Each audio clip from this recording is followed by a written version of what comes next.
ħames ideat biex terġa' tinbena l-Ewropa, xi wħud possibbli u oħrajn ambizzjużi. Dawn kienu l-punti prinċipali tad-diskors tal-Prim Ministru Joseph Muscat fiċ-ċentru għall-istudji tal-politika Ewropea. Hawnhekk il-Prim Ministru Malti tkellem bħala Ewropew li jrid iqajjem dibattitu billi jipproponi ħames ideat. Il-Prim Ministru qal li ħafna jemmnu li qed ngħixu fi żminijiet ta' amministrazzjonijiet distruttivi iżda huwa żmien opportun biex din it-tip ta' attitudni tkun indirizzata fih dan iċ-ċentru msemmi. Beda billi tkellem fuq il-finanzi Ewropej. Il-munita euro kienet proġett politiku li rnexxielu jirbaħ kriżi fuq oħra u li issa wasal iż-żmien għal proġett Ewropew innovattiv ieħor.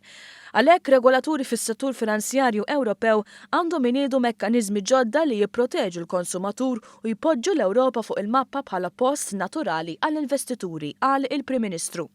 Irreferew wkoll għall programm ta' ċittadinanza b'investiment li kien introdott f'Malta fl-2014. Speaking with the benefit of experience, I can say that citizenship can be one of the most innovative policy tools for any European Union member state. At a time when so much talent, so many beautiful minds are looking for a new home, citizenship is one key attraction that can make Europe unbeatable in the global race of the future.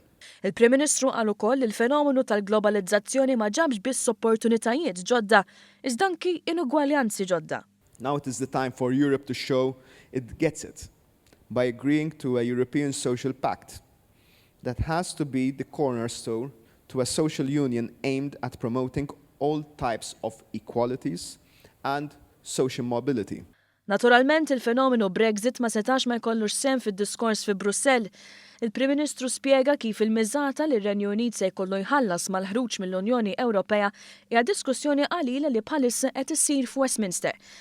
Qal li għaldaqstant għandu jkun hemm qbil politiku għal Fond Ewropew ġdid li se jinvesti fil-komunitajiet l-iktar imbeda mill-Ewropa.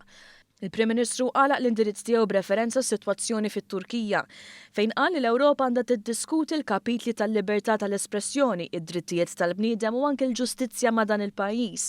Dan id-diskors ġie wara ġurnata impenjattiva għall-Prim Ministru.